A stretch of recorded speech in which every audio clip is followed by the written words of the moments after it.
no ma'am, no sir. Mm-hmm. That's worse than them cursing you out. Can you hear me?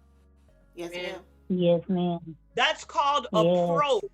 Hmm. That is called a probe Hmm. in spiritual warfare.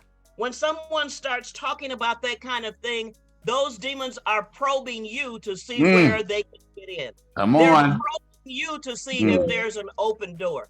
It doesn't mean you'll do something to them, but I promise you, something is sent out. Mm-hmm.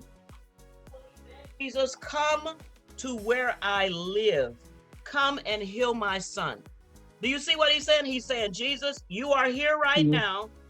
Come down and heal my son. Okay. For my son is at the point of death. Okay? And look at verse 49. I'm doing this just so we can speed through it. The nobleman or the royal official said to Jesus, while Jesus was still talking, he said, except some of you see signs and wonders, you won't believe. He said, Jesus, I know what you're teaching the people, but we need you now. He said, sir, Jesus, come down here before my child dies. Okay? Right.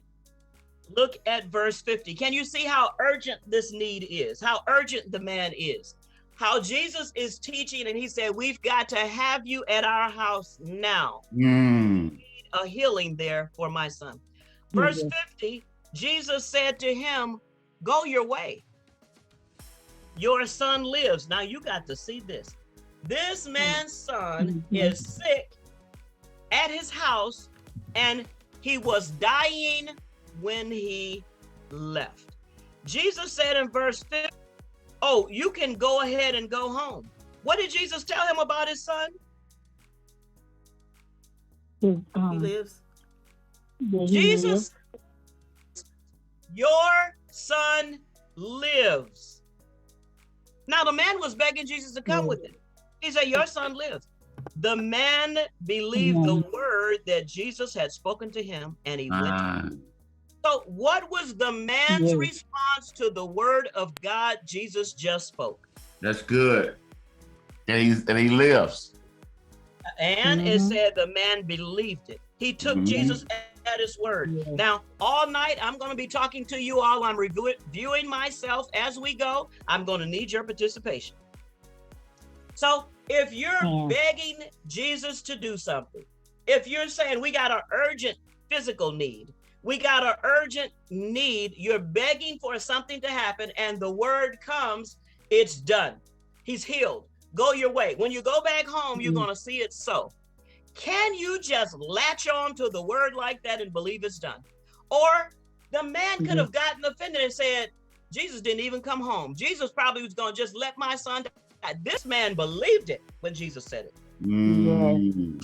Okay? Right? He believed it. He took him at his word. Look at verse 51. Someone read 51 and 52 for me.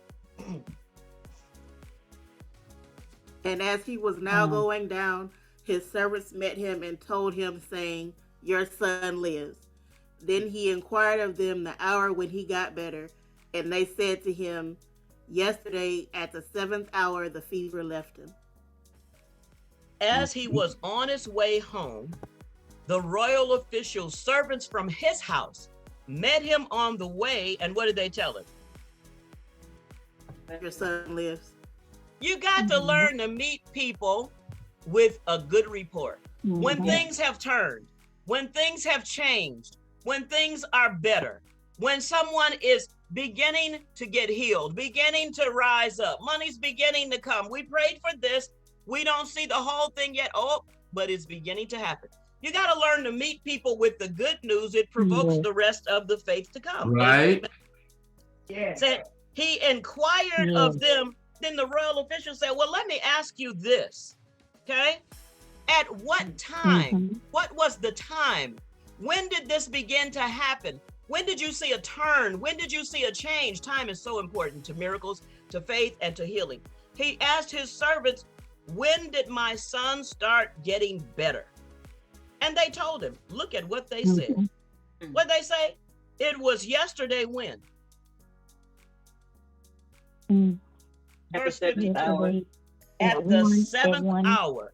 Now, a Hebrew day begins at 6 a.m. A day begins at sunrise. So they said at 6 a.m., counted 7 hours, 6 a.m., 7 hours, that's 1 p.m. They said at 1 p.m., just after noon, he starts getting better. My goodness. They knew the exact time. They said the fever left him at that time. Now look at this.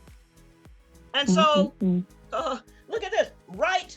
Oh my goodness, that fever left him, verse 53. So the father knew, the royal official who was the father of this son, he said, that is the exact same hour that Jesus spoke, your son lives. At the hour he was in a whole nother city speaking, your son lives, the son started living.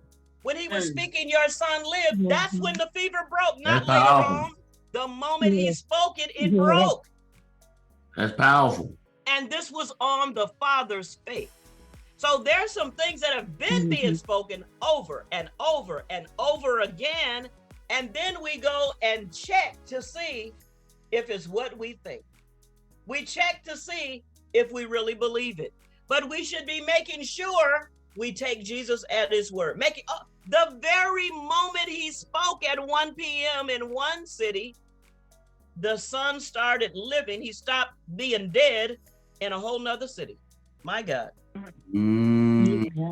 It said, and himself believed, and the whole house. That right there, it caused the whole house to believe God. Look at what he can do just speaking his word. My goodness. And they knew he didn't come to the house. They knew Jesus wasn't in the house. They knew that the man that they served had gone down there to get this miracle, this healing miracle for his son, and they got to watch it happen. Oh my God, that thing stirred me up right there. Praise God. Praise God. Go back and look at John 4:31. John 4, verse 31.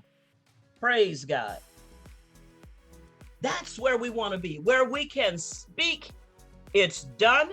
We can speak, it's healed. We can speak, it's broken. That demonic spirit that's broken off somebody. We can speak, we rebuke you in the name of Jesus. We can speak, you got to go. And we know it's gone. Yeah.